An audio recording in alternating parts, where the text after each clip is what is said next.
Macedonia அரண்மனையிலே Alexander ராணுவ உடையோடு நின்று கொண்டிருக்கின்றான். உலகத்தை ஜெயித்தவன், the man who conquered the entire world நடந்த சம்பவம். மக்கள் சாரி சாரியாக வருகின்றார்கள், தன்னை பார்ப்பதற்காக வருகின்றார்கள் என்று நினைத்துக் கொண்டிருக்கின்றான். ஒருத்தன் கூட அவனை பார்க்கல, நேரா போறான். மந்திரியை கூப்பிட்டு கேட்கிறான், எங்கடா போறான்? டயோஜனிஸ்னு ஒரு பெரிய ஞானி நம்ம நாட்டில் இருக்காருங்க, ரொம்ப படிச்சவர், அவரை பார்க்க போறான். அவரை போய் அழைச்சிட்டு வராங்க. தளபதி போய் குதிரை எடுத்துட்டு போய் கூப்பிடுறான். எதுக்குன்னு கேட்கிறான். மன்னன் உன்னை பார்க்கணுங்கிறாங்க. நான் மன்னனை பார்க்கணும்னு சொல்லலேங்கிறான். இல்ல மன்னன் உன்னை பார்க்கணும்னு சொன்னாருங்கிறான். மன்னனை வர சொல்றாங்க. மிரண்டு போறான், போய் சொல்றான், வேற வழி இல்ல. குதிரையோட போறான் அலெக்சாண்டர், படித்தவன். டயோஜனிஸ் கூரை வீட்டிலே, அப்ப தாமஸ் ஆல்வா எடிசன் பிறக்கல, மின்சார பல்பு கண்டுபிடிக்கல. சூரிய வெளிச்சத்திலே புத்தகத்தை திறந்து வைத்து படித்துக் கொண்டிருக்கின்றான். குதிரையை கொண்டு போய் நேரம் நிறுத்துறான்.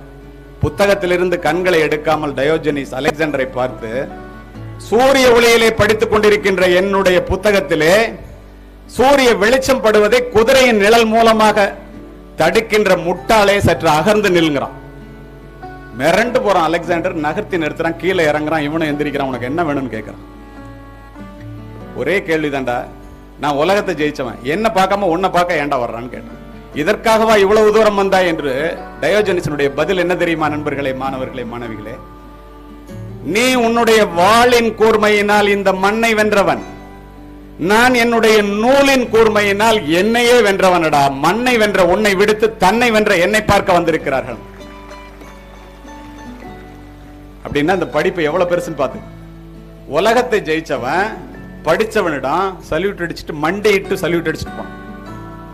அதுதான் கல்வியினுடைய பெருமை. அதற்காகத்தான் உங்களுக்கு இப்படிப்பட்ட கூட்டங்கள். அதை நீங்கள் செய்ய வேண்டும் என்றால் இப்பொழுது செய்ய வேண்டும். சரி, இதெல்லாம் இருந்தா மட்டும் வாழ்க்கையில முன்னுக்கு வந்துடலாமா?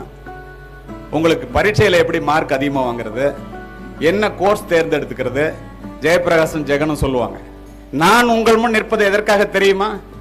நீங்கள் வாழ்க்கையிலே எப்படி ஜெயிக்க வேண்டும் என்ற ஒரே காரணத்திற்காக உங்கள் முன் நிற்கின்றேன். என்ன செய்யணும் தெரியுமா? நீ என்னவாக வேண்டும் என்று நினைக்கிறாயோ அதுவாகவே ஆகி விடுவாய். விவேகானந்தர், நீ என்னவாகணும் நினைக்கிறியோ அதுவாகிடுவ. இன்று ஒரு கல்லூரியை ஆரம்பித்து அதை இந்திய அளவிலே பெரிய கல்லூரியாக மாற்றி காட்ட முடியும் என்று இந்த தாளாளர், உங்களுடைய தலைவர், இந்த கல்லூரியினுடைய தலைவர் நினைத்த காரணத்தினால் அதை சாதித்து விட்டு அமர்ந்திருக்கின்றார். இங்கு அமர்ந்திருப்பவர்கள் அத்துணை பேரும் அப்படிப்பட்டவர்களே. அப்ப அது நினைச்சாதானே செய்ய முடியும். பூமியில் இருப்பதும் வானத்தில் பறப்பதும் அவரவர் எண்ணங்களேங்கிறான் கண்ணதாசன். உங்களுக்கு ஈஸியா புரியுற மாதிரி சொல்லணும். நீ எதை கேட்கிறாயோ அதைத்தான் வாழ் உனக்கு தருகிறது. அதனால் பெரிதினும் பெரிது கேளடா. கேட்கறதை பெருசா கேளு. ஒரு ஐஏஎஸ் ஆபிசர் ஆகணும், ஒரு ஐபிஎஸ் ஆபிசர் ஆகணும், ஒரு கலெக்டர் ஆகணும், ஒரு எஸ்பி ஆகணும், ஒரு நீதிபதி ஆகணும், ஒரு சயின்டிஸ்ட் ஆகணும். கேட்கறத பெருசா கேட்கறதுலயும் நினைக்கிறத பெருசா நினைக்கிறதுலயும் உங்களுக்கு என்ன சிரமம்? எப்படிப்பட்ட அறிவுக்கு சொந்தக்காரர்கள் என்று சொன்னேன் அல்லவா? உங்களுடைய திறமை எவ்வளவு பெரியது என்று நீங்கள் அறிந்து கொள்ள வேண்டும் என்பதற்காகத்தானே இதையெல்லாம் சொல்லுகின்றேன். அப்போ எண்ணிய எண்ணியாங்கு எய்துவ எண்ணியர் திண்ணியராக பெறின். நினைக்கிறவன் சரியான ஆளா இருந்து நல்லதை நினைச்சு பெருசா நினைச்சு அதுக்காக செயல்பட்டான், அவன் ஜெயிச்சிடும். இதுல இருந்து என்ன தெரியுது? ஒரு மனிதனை உயர்த்துவது அவனுடைய சிந்தனை தான். ரூசோ, மனிதர்கள் தங்களுடைய எண்ணங்களுக்கு ஏற்பவே உயர்ந்த நிலையிலும் தாழ்ந்த நிலையிலும் வாழ்கிறார்கள். Emerson, whatever a mind of a man can conceive and believe he can achieve. Napoleon Hill சொல்றாங்க, அச்சீவ் பண்ணிட்டு சொல்றாங்க, என்னால் முடியும் என்று ஒரு மனம் உள்வாங்கிக் கொண்டு எதையாவது செய்ய நினைத்தால் அது நடந்தே தீரும். When you really want something, the universe always conspire in your favor. அல்கெமிஸ்ட்ங்கிற புத்தகத்துல பவுலோ கவுலோ. உன் மனசு உன்னால முடியும் நினைச்சு நீ அதுல இறங்கினா அந்த உலகமே சேர்ந்து உனக்கு உதவி பண்ணணும்னா எப்படி? இப்படி ஒரு 10,000 பேரை சேர்த்து இங்கே அமர வைத்து இந்த கல்லூரி உங்களுக்கு உதவுகிறதா, உபத்திரவம் செய்கிறதா? சிந்தித்து பாருங்கள்.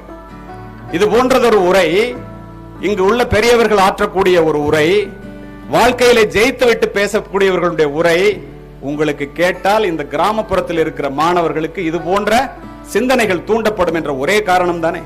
அதை உபயோகப்படுத்திக் கொள்ள வேண்டியது நீங்கள் தானே. சிந்தித்து பாருங்கள். அப்போ ஒவ்வொருத்தரும் என்ன சொல்றான், இதுல இருந்து நம்ம என்ன தெரிஞ்சுக்கிறோம்?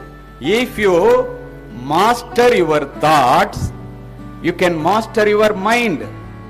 Once you master your mind, you master your life. when you master your life, you master your destiny. விதியை மதியால் வெல்லலாம்.